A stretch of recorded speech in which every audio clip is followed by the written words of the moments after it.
Bertie's Summer Holiday. Hello everybody, this is Natasha and I'm dropping by with a juicy piece of gossip I just picked up from the pond where Prince Bertie the frog lives.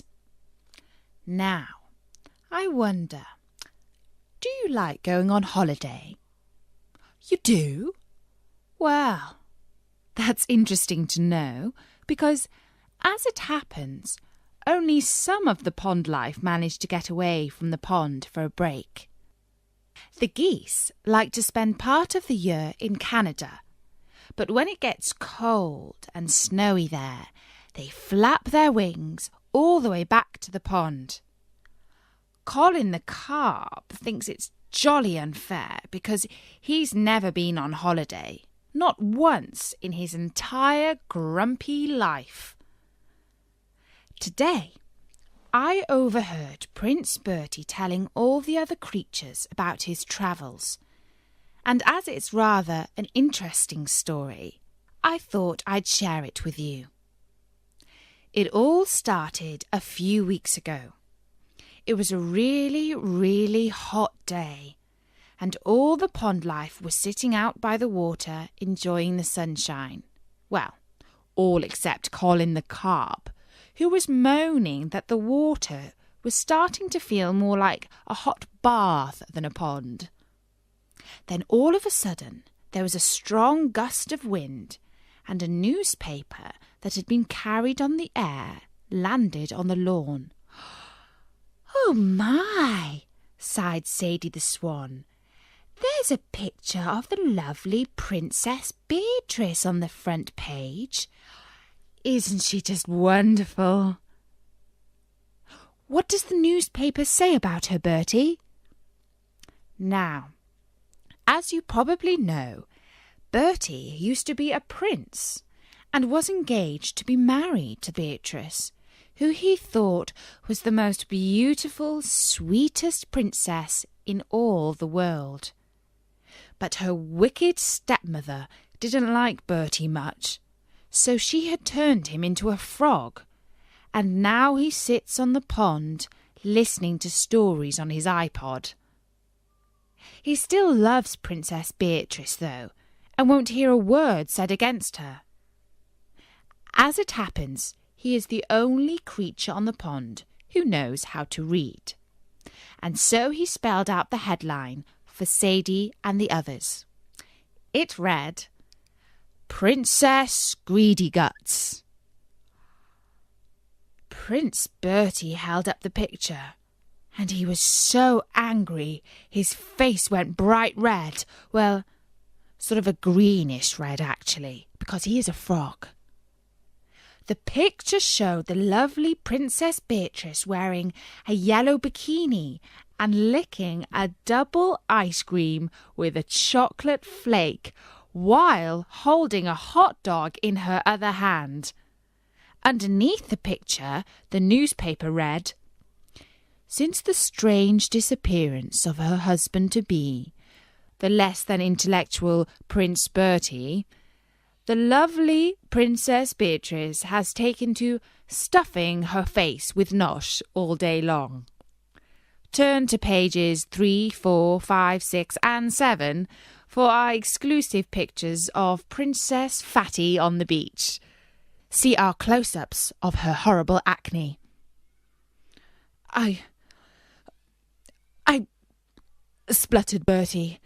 He had never been so angry in his entire life. How dare they make up these filthy fibs? Beatrice is the most lovely, charming, sweetest creature who ever lived. "She's a fatty," snarled Colin. "Just like you." With that, Colin dived straight down to the bottom of the pond so that Bertie couldn't thump him, which is what he usually did when Colin said something horrible. Bertie turned to the newspaper's opinion page. There he read that the royal family was lounging around in the sun, enjoying itself, while the rest of the kingdom was going to the dogs. Why do we need the royal layabouts? It asked.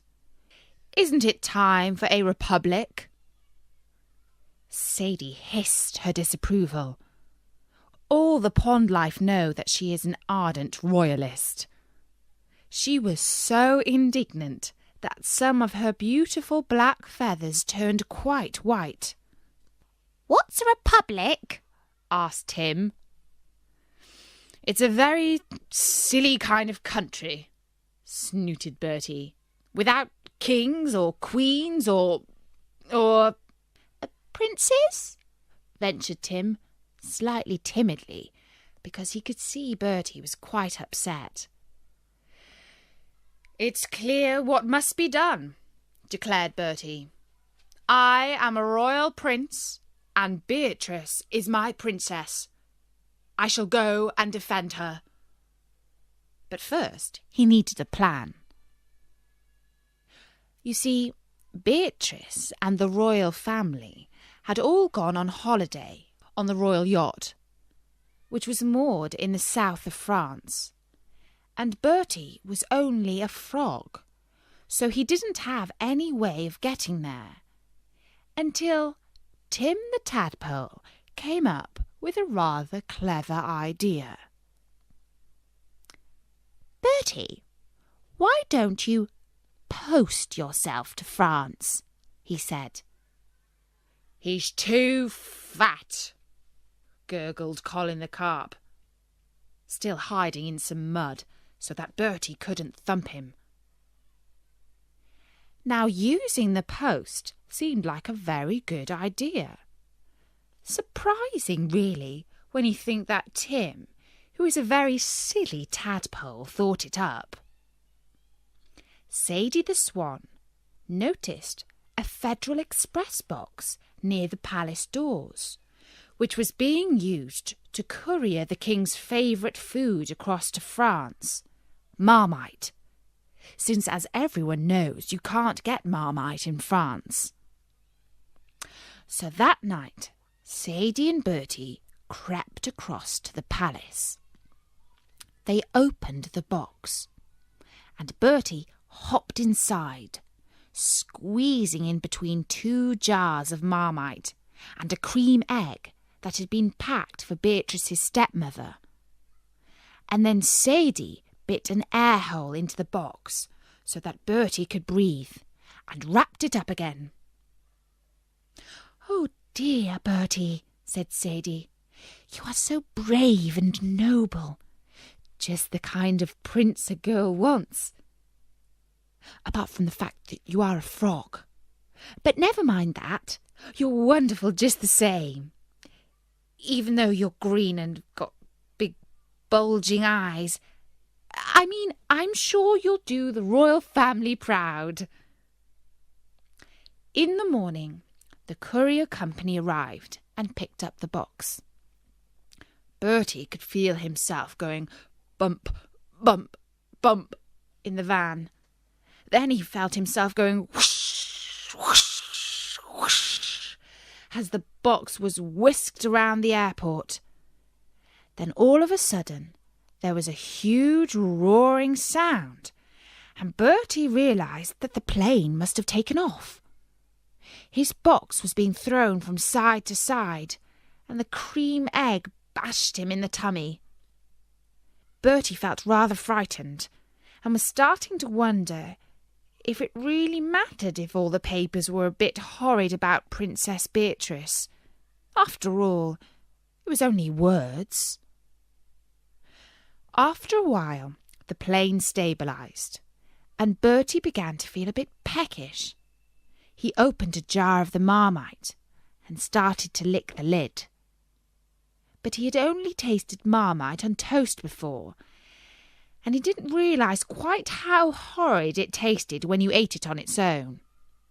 His mouth felt so yucky, so he decided to nibble a bit of the cream egg to take away the taste. It tasted yummy, so he had a bit more, and before he knew it, he had eaten the whole cream egg and was feeling very sleepy, and although he would never admit to Colin the Carp, a bit fat as well. Bertie was halfway through a dream about winning an Olympic gold medal for skateboarding when suddenly he awoke with a start. He could see Princess Beatrice's wicked stepmother peering into the box. "Somebody's eaten my cream egg," she hissed. Bertie realised that he must have dozed off, and by now he must be on the royal yacht. He leapt out of the box and hopped across to the far corner of the room. Just then the lovely Princess Beatrice came into the room, looking, to tell you the truth, just a little bit more plump than he remembered, but lovely all the same. Bertie tried to call out to her, but instead of the words, "Beatrice, my love," all that came out of his mouth was one big croak. "Ah!" screamed Beatrice. "It's a horrid, horrid green reptile! Yucky!" And she ran out of the room. The wicked stepmother started to walk towards Bertie with a huge fly swatter in her hand, and Bertie's legs started to wobble with fright. There was a nasty, mean, cruel look in her eye, just like when she first turned him into a frog. If anything, she looked even nastier and meaner, and more murderous this time than before. "Croak, croak," he spluttered, quite certain that he had just croaked his last. The wicked stepmother paused. "Bertie," she said, looking him straight in his bulging eye, "is that you?" Bertie remained silent. "One croak for yes, two for no," screamed the wicked stepmother with a swoosh of her fly swat. Bertie croaked once. She said slowly. She looked very angry, but then her face twisted into a sort of a smile, although not a very nice one. "Prince Bertie might come in very useful right now. I have a proposition for you, young man. Frog. If I turn you back into a prince, will you deal with all the photographers and journalists who are being beastly to the royal family?" "Croak."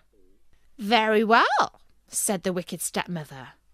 "But if you so much as glance at Princess Beatrice, I'll turn you straight back into a frog, and you can hop and croak for the rest of your days." She wagged her finger at Bertie in a menacing sort of a way. "Is that agreed?" "Do you, Prince Bertie," the frog, "swear not to gawp at my stepdaughter? Cross your heart and hope to die." "Croak," said Bertie. And then suddenly, with the snap of her wicked fingers, the spell was broken, and Bertie was a prince again. He felt a bit strange at first. His legs were a bit bendy, and he could hardly hop at all. But he could walk and talk again, just like he used to. "It's just marvellous," he said in a croaky voice. "Enough!" shrieked the wicked stepmother crossly. "The top photographers of all the world's most famous newspapers are gathered out there. Now go and deal with a filthy garbage-eating swine like a true prince." Bertie stepped up to the deck of the yacht. It was moored in a big marina with lots of big boats in it, and across on the shore there were dozens of photographers with huge cameras, and they were all pointing straight at the royal yacht. Bertie was wearing the same clothes he had been wearing just before he was turned into a frog, shorts, a t-shirt, and a baseball cap. so he didn't really look like a prince at all. In fact, he looked like a skateboarder, which for Bertie was great, because that was his favourite thing. He strode up onto the deck of the yacht, then walked across the jetty until he was on the pier. He looked across at all the photographers, stopping along the way to buy himself an ice lolly. "I say, chaps," he said, standing right in front of one of the cameramen. "I hear you're all being jolly beastly to the royal family. Well, I think it's, rotten. So just jolly well stop it." Bertie expected the cameramen to fold away their equipment and start going home, but instead they just turned and looked at him. At first they were slightly surprised, and then they started laughing. Then one of them took his ice lolly and started eating it. "Naff off, you big wally," he said. "Ain't you never heard of the freedom of the press? We just doing our democratic duty on behalf of the people." "It'll be a republic soon," said another. "Then there won't be any royals for us to bother." Bertie caught a guilty glimpse of Princess Beatrice up on the deck. He swiftly turned his head away in case the stepmother saw him looking at her. All the photographers rushed forwards and started snapping away. Some of them were laughing, and Bertie could hear one of them saying, "Great stuff. The editor wanted another Princess Fatty spread for the morning, and now we've got everything we need." Bertie was so angry he took a swipe at one of the men, but he ducked, and Bertie fell flat on the ground. The next thing he knew, he was lying on the dock, feeling dizzy, and as he looked up, a camera lens was staring straight at him. "Give us a grin, mate," said the photographer. "We'll use your ugly mug for our next health special. How sitting in the sun too much can turn you into a wally." The photographers headed for the nearest bar. Bertie got up, feeling quite sorry for himself. If he was going to stop them, he realised he would have to come up with a cunning plan. But what? He walked up and down the seafront, eating 3 ice lollies, and thinking, and thinking, and thinking, and then suddenly he had a brainwave. The only thing that would make the photographers go away was an even better story. So Bertie hatched a clever ruse. He went back to the royal yacht and found his old cabin. Sure enough, his royal uniform was still hanging in the cupboard, with white starched cuffs and collars and perfect creases in the trousers. He put it on and admired himself in the mirror. He looked like an admiral, with a peaked cap and gold braid on his shoulders and wrists. But something was missing. He couldn't think what. And then he remembered. His gold sword and scabbard for extra special occasions. He found it leaning in the corner and attached it to his side. Now he looked the perfect picture of a true prince, because when princes are on holiday, they always go around dressed like admirals. Out on the dock, Bertie resisted the temptation to buy another ice lolly. Instead, he started to walk up and down, looking as royal as possible. Some people started to stare, and then a young girl came up to him and said, "Excuse me, sir, are you the handsome Prince Bertie?" "Why, certainly, miss," boomed Bertie. "I'm just on a royal walkabout." The girl turned around and called to her friends, "Tracy, Sharon, Tish, look! Look who's turned up! It's Prince Bertie!" And Tracy, Sharon and Trish ran over to get a better look. Bertie couldn't stop Sharon from throwing her arms around him and kissing him on the lips. It was all he could do to stop his Admiral's cap falling off. Soon a crowd of French and English holiday-makers gathered round.